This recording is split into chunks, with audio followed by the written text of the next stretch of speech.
നമ്മുടെ അറിവുകളിൽ അപ്പുറത്തുള്ള അറിവുകളാണ് ഗുരു തരുന്നത്. അത് പല വഴിയിലൂടെ നമുക്ക് കിട്ടും. ഇതിപ്പോൾ ഇവരെന്ന് പറഞ്ഞ അനുഭവം, അതേപോലെ ഇന്ന് രാജേട്ടൻ പറഞ്ഞ അനുഭവങ്ങൾ, ഇതൊക്കെ നമ്മുടെ ജീവിതത്തിലും നമ്മുടെ ഉള്ളിലും നമ്മൾ സൂക്ഷിക്കണം. ആ മോള് പറഞ്ഞ പോലെ ഒരു ഘട്ടം എത്തിയപ്പോൾ ജീവിതത്തിൽ ഒന്നുമില്ല എന്നെല്ലാം അടഞ്ഞ് വൃത്തിയായി ഇനി ഒരു രക്ഷയില്ല എന്ന് വിചാരിക്കുന്ന അവിടെയാണ് ഗുരു നമ്മളെ പൊക്കിക്കൊണ്ടുവരുന്നത്. ഒരു രക്ഷയുമില്ല എന്ന് ഞാൻ കഴിഞ്ഞ പ്രാവശ്യം പറഞ്ഞ ക്യാൻസർ പിടിച്ച് ഒരു രക്ഷയുമില്ല എന്ന് പറഞ്ഞ 5 വയസ്സുകാരൻ രക്ഷപ്പെട്ട് ഇന്ന് 27 വയസ്സ് കഴിഞ്ഞിരിക്കും. അപ്പൊ ഇതുപോലെ നമ്മളെ ദൈവം പല വിധത്തിലും രക്ഷിച്ചു കൊണ്ടു. പക്ഷെ നമുക്കൊരു ഉറപ്പ് വേണം, നമുക്ക് ആർക്കും ഇല്ലാത്തതാണ്. ഇടയ്ക്കിടയ്ക്ക് നമ്മുടെ മനസ്സ് ചഞ്ചല്യപ്പെടും. കാരണം എന്താ? നമ്മൾ മറ്റൊരു ധർമ്മത്തിൻ്റെ രീതിയിൽ മുന്നോട്ട് വന്ന ഒരു കർമ്മഗതി നമുക്കുണ്ട്. അതാണിപ്പോൾ അവർ സംസാരിച്ചപ്പോൾ പറഞ്ഞു. നമ്മുടെ വിവാഹം നടക്കുമ്പോഴും വീട് കെട്ടുമ്പോഴെല്ലാം നമ്മൾ ഗുരുവിനോട് ചോദിച്ച് ചെയ്യാനുള്ളൊരു അറിവോ ശേഷിത്വമോ നമുക്കില്ലാതെ പോകുന്ന ഒരു ഭാഗ്യക്കുറവ് എല്ലാവർക്കും. അത് ആശ്രമത്തിൽ വന്ന് നമ്മുടെ ജീവന്റെ വാസന അത് നമ്മളെപ്പോഴും നമ്മളായിട്ട് കുഴക്കും. അതാണ് ശാന്തിഗിരി ആശ്രമത്തിൻ്റെ കാര്യം. അല്ലെങ്കിൽ ശാന്തിഗിരി ആശ്രമത്തിൽ ഇന്ത്യൻ പ്രധാനമന്ത്രി വരും, രാഷ്ട്രപതി വരും. അതേപോലെ തന്നെ ഈ ആശ്രമത്തിൻ്റെ പല കാര്യത്തിലും പലവരും വരും. പക്ഷെ ആശ്രമത്തിന് തൊട്ട് താമസിക്കുന്ന ഒരു വ്യക്തിക്ക് ചിലപ്പോൾ ഗുരുവിനെ അറിയില്ല. പൂലന്തറയിലിരിക്കുന്ന പലവർക്കും ഗുരു ആരാണെന്ന് അറിയില്ല. പക്ഷെ ഈ കണ്ടൂരിലിരിക്കുന്ന പലവർക്കും ഗുരു ദൈവമാണ്. അവിടെയാണ് നമ്മൾ ഗുരുവിൻ്റെ ആശയം ശക്തമായ രീതിയിൽ പഠിച്ചെടുക്കുന്നത്. ഗുരു ഈ ലോകത്ത് വന്നത് ഈ യുഗത്തിൻ്റെ ധർമ്മം നമ്മളെ ഓർമ്മിപ്പിക്കാൻ. അപ്പൊ ഗുരു ചോദിച്ചു, ഈ ആശയം ഗുരുവെ പുതിയതല്ലേ ചോദിച്ചു പറഞ്ഞു. നിങ്ങൾക്കത് പുതിയതാണ്, പക്ഷേ എന്ന് മനുഷ്യനുണ്ടോ അന്ന് ഈ ആശയം ഉണ്ടായിട്ടുണ്ട്. കാരണം മനുഷ്യന് വേണ്ട ധർമ്മം അന്നേ ദൈവം സൂക്ഷിച്ചിട്ടുണ്ട്. പക്ഷെ അത് മനസ്സിലാക്കാനും അത് പ്രവർത്തിക്കാനും നമ്മളെ തടസ്സപ്പെടുത്തിയിട്ടുള്ള പല കർമ്മങ്ങളും നമ്മുടെ മുന്നിൽ. അതിലൊന്ന് മതമാണ്. അപ്പൊ ഇന്നലെ നിങ്ങൾക്കറിയാം, ഒരു സ്കൂളിൽ ഒരു കുട്ടി തട്ടോട്ട് പോയതിന്റെ പ്രശ്നം പറഞ്ഞ് ഇന്ന് ലോകം മുഴുവൻ ബഹളം. എന്താണ് ഇതിന്റെ കാരണം? എന്താണ് അവിടെ പ്രശ്നം? മതമാണ്, വേറെ ഒന്നുമില്ല. ഈ അറിവുകേടുകൾ നമ്മളെ ബാധിക്കും. ഇതാണ് ഗുരു പറഞ്ഞത്. എടാ, യേശു ഒരിക്കലും മതം ഉണ്ടാക്കിയിട്ടില്ല, മുഹമ്മദ് നബി മതം ഉണ്ടാക്കിയിട്ടില്ല, ശ്രീനാരായണ ഗുരു മതം ഉണ്ടാക്കിയിട്ടില്ല, ശ്രീകൃഷ്ണൻ മതം ഉണ്ടാക്കിയിട്ടില്ല, ശിവൻ മതം ഉണ്ടാക്കിയിട്ടില്ല, വിഷ്ണു മതം ഉണ്ടാക്കിയിട്ടില്ല. പക്ഷേ അവരുടെ പേരിൽ പിന്നീട് എന്തുണ്ടായി? മതങ്ങളും അവരുടെ പേർക്ക് ആചാര്യന്മാരും അനുഷ്ഠാനങ്ങളും വന്നു കയറി. ഇതിൽ നമ്മൾ കടന്ന് കുരുങ്ങുമ്പോഴാണ് നമുക്ക് യഥാർത്ഥ സത്യം മനസ്സിലാവാതെ പോകും. ഇത് നിങ്ങളുടെ മനസ്സിൽ ഉറയ്ക്കണം. നമുക്ക് വരുന്ന ഏത് പ്രശ്നങ്ങളും സർവസ്വമായ നമ്മുടെ ഗുരുവിനോട് ചോദിച്ച് നമുക്ക് തിരുത്താം. അല്ലെങ്കിൽ അതിൻ്റെ കാര്യകാരണങ്ങൾ പറഞ്ഞു തരും. ഇന്നതാണ് ഇതിൻ്റെ കാരണം, ഇന്നതുപോലെ നിന്റെ മക്കൾക്കും വരും, നീ ആ സമയത്ത് അവനെ കൊണ്ട് ഇവിടെ വരണം. ഇല്ലെങ്കിൽ നിന്റെ കുടുംബത്തിൻ്റെ ഇന്നെന്ന ഭാഗങ്ങളിൽ ഇന്നെന്ന പ്രശ്നങ്ങൾ നിനക്ക് വരുമ്പോൾ നീ ഇവിടെ വന്നേ മതിയാവുള്ളൂ എന്ന് എപ്പോഴും ഗുരു നമ്മളെ ഓർമ്മിപ്പിക്കാം. എൻ്റെ കണ്ണാടി അങ്ങനെയാണ്. ഞാൻ പലപ്പോഴും അഴിച്ചു വയ്ക്കാൻ, പലപ്പോഴും ഞാൻ അതിൻ്റെ ലേസർ ട്രീറ്റ്മെൻറ്റ് ചെയ്യാൻ വേണ്ടി പല പ്രാവശ്യം ഞാൻ ശ്രമിച്ചിട്ടുള്ളതാണ്. അതെൻ്റെ ഒരു കർമ്മഗതിയാണ്, അത് അവിടെ ഇരിക്കട്ടാണ്. ഇതേപോലെ തന്നെ പാലക്കാട് ഒരാളുണ്ടായിരുന്നു, നമുക്ക് നല്ല ചെരുപ്പിടാൻ പറ്റില്ല. കാലില് ഒരു മുറിവുണ്ട്. അത് കാരണം അയാൾക്ക് എന്തിടാൻ പറ്റില്ല, നല്ല ചെരുപ്പിടാൻ പറ്റും. അപ്പോൾ ഗുരു പറഞ്ഞു, നീ ഒരിക്കലും അത് ഉണക്കരുത്, അതിങ്ങനെ പൊയ്ക്കോട്ടെ, അതുകൊണ്ട് നിനക്കൊരു കുഴപ്പമുണ്ടാകുന്നു. അയാൾക്കാണെങ്കിൽ ഞങ്ങളെ പോലത്തെ ആൾക്കാർ നല്ല ഷൂവും നല്ല വില കൂടിയ ചെരുപ്പൊക്കെ ഇട്ട് നടക്കുമ്പോൾ നമ്മളെ കാണുമ്പോൾ ഒരു ദേഷ്യമുണ്ട്. അയാൾക്കാണെങ്കിൽ ഹവായ ഇടാൻ പറ്റില്ല, അതും പ്രത്യേക കമ്പനിയുടെ ഒരു ഹവായ ഇല്ല, അത് ആ മുറിവിൽ കൂടെ തട്ടാതെ ഇങ്ങനെ ഇടാൻ പറ്റും. മൂപ്പരിടാണെങ്കിൽ നല്ല കാശുണ്ടാവാൻ തുടങ്ങി. കാരണം ഗുരുവിൻ്റെ അവിടെ ഒന്ന് പ്രാർത്ഥിച്ചപ്പോൾ ഇഷ്ടം പോലെ പണം വരും. അങ്ങനെ ഗുരു ആദ്യ സങ്കല്പത്തിൽ ലയിച്ച സമയത്ത് ഇദ്ദേഹത്തിനൊരു ബുദ്ധി തോന്നും, അല്ലേ? നമുക്ക് ഗുരു ഇല്ലല്ലോ. അല്ല, അങ്ങനെ തോന്നൽ വരാം, നമുക്കൊക്കെ അങ്ങനെ ഉണ്ടാവും. ഒരു ശൂന്യത നമ്മുടെ മുന്നിലുണ്ടായിരുന്നു.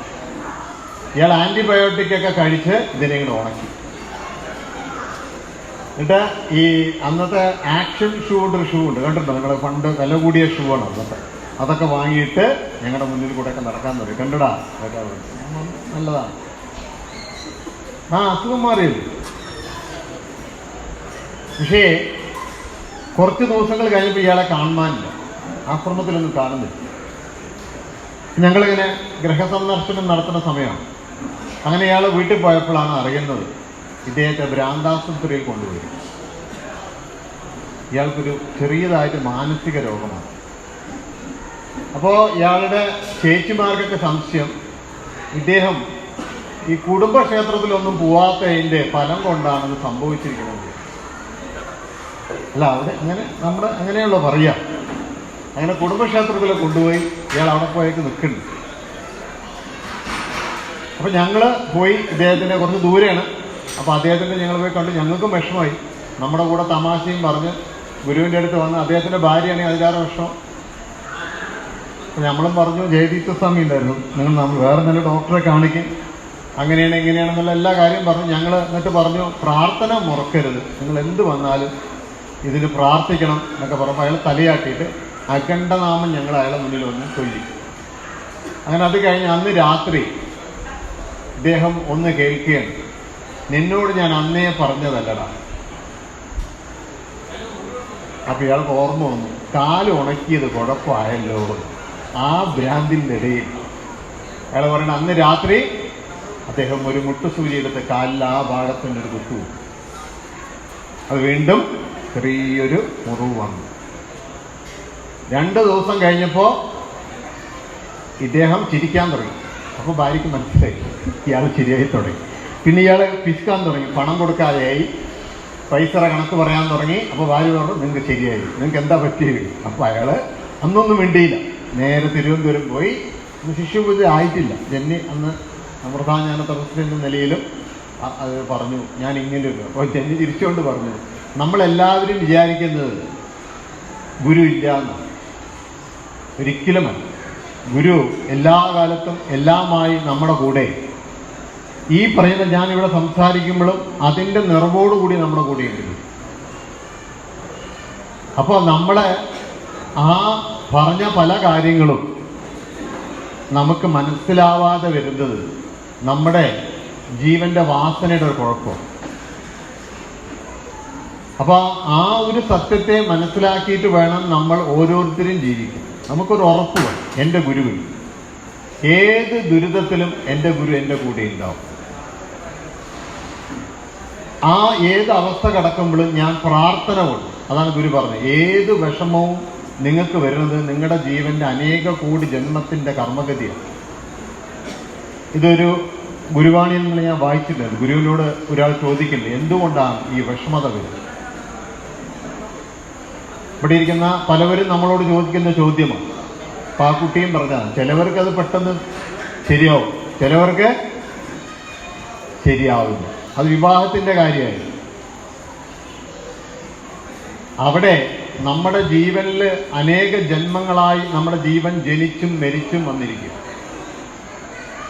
അതിൽ നമ്മൾ ചെയ്തിട്ടുള്ള നല്ലതും ചീത്തയുമായ എന്തെല്ലാം കാര്യങ്ങൾ നമ്മുടെ ഉണ്ടോ അതനുസരിച്ച് എനിക്ക് ഡോക്ടർ ആവാനും പറ്റുള്ളൂ, എഞ്ചിനീയർ ആവാനും പറ്റുള്ളൂ, ഇല്ലെങ്കിൽ മറ്റൊന്നാവാനും പറ്റും. ആയാലും അതിൽ ഞാൻ ഉയർന്നും താഴെയും പോകുന്നത് ഈ ജീവന്റെ വശം കൊണ്ടാണ്. അപ്പൊ അതിൽ നല്ലതും ചീത്തയുമായ എന്തെല്ലാം കാര്യമാണ് ചെയ്തിരിക്കുന്നത്? ഞാൻ നല്ലതാണെന്ന് വിശ്വസിച്ചുകൊണ്ട് ചെയ്ത എൻ്റെ മതം എൻ്റെ അബദ്ധമായി. ഞാൻ നല്ലതാണെന്ന് വിശ്വസിച്ച് ഞാൻ ആരാധിച്ചു പോയവ അബദ്ധമായി. ഞാൻ എൻ്റെ ശരിയെന്ന് ഊങ്ക് കാണിച്ചിട്ടുള്ള എൻ്റെ ജാതി എൻ്റെ തലയിൽ ഞാൻ തന്നെ അടിച്ചിട്ടുള്ള ആണിയം. ഇത് എൻ്റെ ജീവനെ താഴ്ത്തിക്കൊണ്ടുപോകുന്നു, എൻ്റെ വാസനയെ തകർത്തു. അതുകൊണ്ട് എന്ത് സംഭവിക്കും? എനിക്ക് നല്ലൊരു ചിന്ത എൻ്റെ മനസ്സിൽ കിട്ടില്ല. ഇവിടെ ഇരിക്കുന്ന ഡോക്ടറോട് നിങ്ങൾ ചോദിച്ചു നോക്കുക, ഏതെങ്കിലും മനുഷ്യന് ദൈവം എന്തെങ്കിലും ഒരു കാര്യം അധികം കൊടുത്തിട്ടുണ്ടോ ശരീരത്തിൽ? ഉണ്ടോ ഡോക്ടറെ? ഒന്ന്, 2 കാലും 2 കൈയും 2 കണ്ണും എല്ലാവർക്കും അതേ ഉള്ളൂ. പണി ഒന്ന് കുറയ്ക്കും. എന്താണ്? കണ്ണോ മൂക്കോ വല്ലതും നമ്മൾ ചെയ്തതിൻ്റെ ഫലമായിട്ട് അല്ലേ വികലാംഗനായി ജനിക്കേണ്ടി വരും. അത് DNA പ്രോബ്ലം. അപ്പൊ ഈ ജീവൻ എന്ത് ഉടുമ്പ് പോട്ടെ പോട്ടെ പോട്ടെ അത് പുറത്തേക്ക് പോട്ടെ.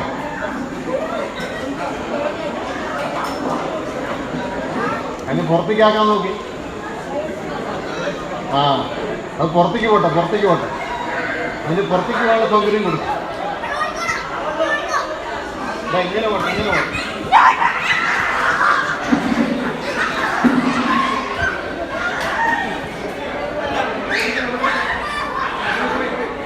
എവിടെ പോയി? കയറി പോയോ? പോയോ?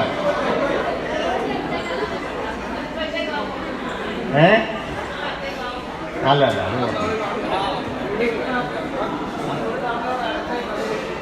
അതെ അതെ അതെ. നമ്മുടെ ശബ്ദം കാരണം അത് പേടിച്ചോളൂ. അതിനെ എന്തെങ്കിലും രക്ഷ നേടാൻ വേണ്ടിയിട്ടാണ് പാവം അത് വന്നത് ഗുരുവിൻ്റെ അടുത്ത്. നമ്മുടെ ശബ്ദം കേട്ടിട്ട് അത് ഓടി. അപ്പൊ നമ്മളെപ്പോഴും ഗുരു നമ്മളെ പഠിപ്പിച്ചിട്ടുള്ള ഈ അനേക ജന്മങ്ങളുടെ വശം അത് നമ്മൾ ഓർക്കണം. അതില്ല എന്ന് നമ്മൾ വിശ്വസിക്കരുത്. നമ്മൾ എത്രയോ ജന്മങ്ങളിൽ ജനിച്ചും മരിച്ചും പോയിട്ടുള്ള ഒരു ഗതികേട് നമുക്കുണ്ട്. അതെല്ലാം കടന്നു പോകണമെങ്കിൽ നമുക്ക് ആദ്യം ഗുരു പറഞ്ഞത് പ്രാർത്ഥനയാണ്. ഞാൻ നിങ്ങളോട് പറഞ്ഞു തന്നു, പ്രാർത്ഥനയുടെ അർത്ഥം പറഞ്ഞു തന്നു. പ്രാർത്ഥന ഏറ്റവും കൂടുതൽ ചെയ്യേണ്ടത് എപ്പോഴാണ്? ഏത് സംഭവങ്ങൾ നടക്കുമ്പോഴാണ് കൂടുതൽ പ്രാർത്ഥിക്കേണ്ടത്? അസുഖം വരുമ്പോ, വീട് കെട്ടുമ്പോ, കേട്ടല്ലോ, വിവാഹം നടക്കുമ്പോ, കേട്ടോ, നമ്മുടെ വീട്ടിലൊരു വിവാഹം നടക്കാൻ പോവുകയാണെങ്കിൽ കട്ടിക്ക് പ്രാർത്ഥിച്ചില്ലേ. അതിന്റെ കാരണം പിന്നെ പറഞ്ഞത് മനസ്സിലായോ? പിന്നെ ഗുരു പറയുന്ന സമയങ്ങൾ എന്ന് വെച്ചാൽ ഈ നമുക്ക് ചില സങ്കല്പങ്ങൾ തന്ന് പ്രാർത്ഥിക്കാൻ പറയും. ഈ 4 കാര്യങ്ങളിൽ നമ്മൾ എന്ത് ചെയ്യണം? അധികം പ്രാർത്ഥിക്കണം. നമ്മൾ അസുഖം വരുമ്പോൾ എന്ത് ചെയ്യും? ഗുരുവിന് എന്നോട് സ്നേഹമില്ല എന്ന് പറയും. അല്ലെ, നമ്മൾ പറഞ്ഞു വരുന്നുണ്ട്. എത്രയോ പേര് എന്നോട് പറഞ്ഞു കണ്ടിട്ടില്ല, എന്നെ സ്നേഹവുമില്ല. അല്ല, നമ്മളൊരു അനുഭവം പറഞ്ഞു കേട്ടില്ലേ പണ്ട്? ഗുരുവും ശിഷ്യനും കൂടി ഒരു കടലിന്റെ ഓരത്തിൽ കൂടെ നടക്കുമ്പോൾ അവർ ധ്യാനിക്കുകയാണ്. അവർ കാണുന്ന കാഴ്ച എന്താ? ആ കടലോരത്ത് കൂടെ 2 പേര് നടന്നു പോകുന്ന കാൽപാദം കാണും. ആ കാൽപാദം കുറച്ചും കൂടെ മുന്നോട്ട് പോകുമ്പോൾ അത് ഒരാളുടെ കാൽപാദം മാത്രമാവുക. ഇതെന്താണ് അർത്ഥം മനസ്സിലാവുന്നില്ല. അതിൻ്റെ ഒരു ചിത്രമൊക്കെ വരച്ചിട്ട് ഗുരുവിന് സമർപ്പിച്ചിട്ടുണ്ട്. ഒരു ദർശനമാണ്. അപ്പൊ ഗുരുവിനോട് ചോദിച്ചു, ഇതെന്താണ് ഇങ്ങനെ കാണുന്നത്? അപ്പൊ നീ ഒന്നുകൂടി നോക്കാൻ പറഞ്ഞു. നോക്കിയപ്പോ അനേക ജന്മാന്തരങ്ങളാണ് ഇയാൾ കാണുന്നത്. അവിടെ എല്ലാം എൻ്റെ കൂടെ ആരുണ്ട്? എൻ്റെ കൂടെ എൻ്റെ ഗുരുവുണ്ട്. അപ്പൊ നോക്കുമ്പോ 2-3 ജന്മങ്ങൾ എനിക്ക് ഭയങ്കര കഷ്ടകാലം. അപ്പൊ ആരില്ല അവിടെ? ആരില്ല. അവിടെ ഒരു കാൽപ്പാട് മാത്രമേ കാണുന്നുള്ളൂ. അപ്പൊ എനിക്ക് സംശയമായി. ഞാൻ ആരോട് ചോദിച്ചു? ഗുരുവോട്. നല്ല പണിയാണ് ചെയ്തത് അല്ലേ? വിഷമത വരുമ്പോൾ ആരില്ല? അങ്ങ് എൻ്റെ കൂടെയില്ല. ഇവിടെ ഇരിക്കുന്ന പല അമ്മമാരും എന്നോട് അങ്ങനെ പറയാറുണ്ട് വന്നിട്ട്. അപ്പൊ ഗുരു പറഞ്ഞു, നീ ഒന്നും കൂടി അത് നോക്കാൻ പറഞ്ഞു അല്ലേ? നോക്കിയപ്പോ എന്താ? അത് ആരുടെ കാൽപ്പാടാ? ഗുരുവിന്റെ. അപ്പൊ ചോദിച്ചു, ആ സമയത്ത് ഞാൻ എവിടെയായിരുന്നു? ഗുരു എന്താ പറഞ്ഞ്? നീ എൻ്റെ തോളിൽ കിടക്കുകയായിരുന്നു അല്ലേ? അപ്പൊ നമ്മുടെ വിഷമതകൾ വരുമ്പോൾ ഈ അമ്മ പറഞ്ഞതുപോലെ ആക്സിഡന്റ് നടക്കുമ്പോൾ അവിടെ ആരാ പ്രാർത്ഥിച്ച്? ഗുരുവാണ് പ്രാർത്ഥിക്കുന്നത്. നമുക്ക് പലപ്പോഴും മുൻകൂട്ടി പറഞ്ഞതിൽ എന്താണ്? നീ അങ്ങനെ ചെന്ന് വെച്ച് ആടരുത്, വിഷമിക്കരുത്. അപ്പൊ നമുക്ക് ഇൻഫർമേഷൻ ഒന്ന് നിർത്താം. പന്തി കാലിയായിട്ടുണ്ട്, നിങ്ങൾക്കുള്ള ഫുഡ് ആയിട്ടുണ്ട്, റെഡിയാണ്. അല്ല ഒരു അഡ്ജസ്റ്റ്മെന്റ് ആണ്. പണ്ട് പാലക്കാട് ഞങ്ങൾ അങ്ങനെ ചെയ്യായിരുന്നു. ഞങ്ങള് ഇതേപോലെ ഗുരുനിശ്ചയ സമയം സംസാരിക്കും. അപ്പൊ ചോറാവുന്ന വരെ ഒരു ആക്ഷൻ ഉണ്ട്. അപ്പൊ ഗുരുസ്വാമി നിർത്തും. ഇത് പണ്ട് തിരുവനന്തപുരത്ത് ഉണ്ടായിരുന്നു എന്നാണ് സോമണ്ണൻ പറഞ്ഞത്. ഗുരുവിന്റെ ആഹാരം വെക്കുന്ന സോമണ്ണൻ പറഞ്ഞു. എന്താണ് കാരണം? അവിടെ ആഹാരം വെക്കാൻ അന്ന് സാധനങ്ങളൊന്നുമില്ല. അപ്പൊ എന്ത് ചെയ്യണം? കടം വാങ്ങിയിട്ട് വേണം. ഇതുപോലെ ആരെങ്കിലൊക്കെ വന്ന് കൊടുത്തത് കൊണ്ട് പോയി പോത്തോങ്കോട് പോയി സാധനം വാങ്ങി വന്ന് വെച്ച് ആവുന്നത് വരെ ആര് സംസാരിക്കും? ഗുരു ഇരുന്ന് ഇങ്ങനെ സംസാരിക്കുന്നു. എന്നിട്ട് അവിടെ നിന്ന് സോമണ്ണൻ കൈ കാണിക്കുമ്പോഴാണ് എന്ത് ചെയ്യുക? സ്റ്റോപ്പ് ചെയ്യും. എന്താ കാരണം? ആഹാരമില്ല. നമ്മൾ അത്രയും ഇല്ല. അതൊന്നും നമ്മൾ വരുന്നു. ഇന്ന് നമ്മുടെയൊക്കെ ഏത് ബ്രാഞ്ചാശ്രമത്തിലും ഏത് വീടുകളിൽ, വിശ്വാസികളുടെ വീടുകളിലും ഇന്ന് എന്തില്ല? ദാരിദ്ര്യമില്ല. ഉണ്ടെങ്കിൽ നിങ്ങൾ നോക്കിക്കോ, അവിടെ എന്താണ്? ഒരു പ്രാർത്ഥനയുടെ കുറവ് കാണാൻ. അതുകൊണ്ടാണ് ഞാൻ നിങ്ങളോട് ആദ്യം പറഞ്ഞത്, നിങ്ങൾ ഒന്നിച്ച് പ്രാർത്ഥിക്കണം. വീട്ടിൽ എന്ത് വേണം? ഒന്നിച്ച്. രണ്ട് കാര്യങ്ങൾ നിങ്ങൾ ഒഴിവാക്കുകയും വേണം. ആരൊക്കെയാണ്? ഗുരുവിന്റെ മുഖ്യ ശത്രു ആരാ? ജാതിയും മതമാണ്. അതാണ് ഗുരു പറഞ്ഞത്. ആദ്യസങ്കല്പത്തിലേക്ക് ഇപ്പോൾ പറഞ്ഞത്. ജാതിയും മതത്തിലും നിൽക്കുന്നവരെ ഞാൻ പ്രത്യേക ശക്തിയായി നശിപ്പിച്ചു കളയും. നമുക്കത് വേണ്ട. നമ്മുടെ വിവാഹം നടക്കുമ്പോഴും നമ്മുടെ മറ്റെന്ത് കാര്യങ്ങൾ വരുമ്പോഴും ഇതിലൊന്നും കയറി നമ്മൾ പിടിക്കരുത്. ഗുരു നമുക്കൊരു വഴി കാണിച്ചു, അതിന്റെ സിലബസും തന്നു, അതിന്റെ വഴിയും സത്യവും നമുക്ക് തന്നു.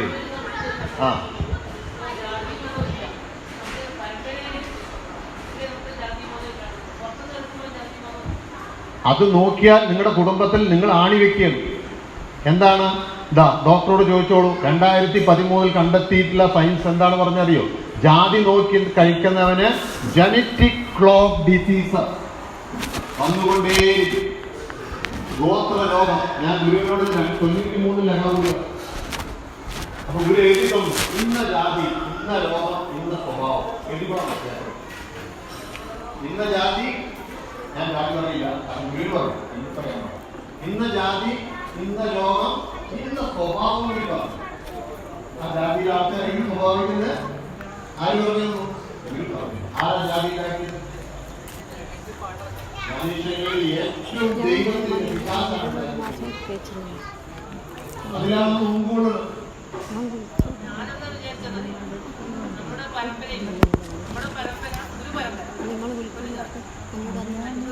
അങ്ങനെയൊന്നുമില്ല. ഗുരു പറഞ്ഞു മനുഷ്യജാതി ഒറ്റ ഒന്നേ ഉള്ളൂ. പക്ഷെ ഗുരു പറഞ്ഞു ആ ധർമ്മത്തിൽ നിങ്ങൾ വിശ്വസിക്കുന്ന എന്താ സംഭവിക്കുക? ഡോക്ടറോട് ചോദിക്കുക. എന്താണ്? കോഴിക്കോട് അല്ല, ഇപ്പൊ കണ്ണൂരിന്റെ ജനറ്റിക് ഡിസീസ് കൊടുക്കും. ഡോക്ടർമാർക്ക് റിസൾട്ട് വന്നു.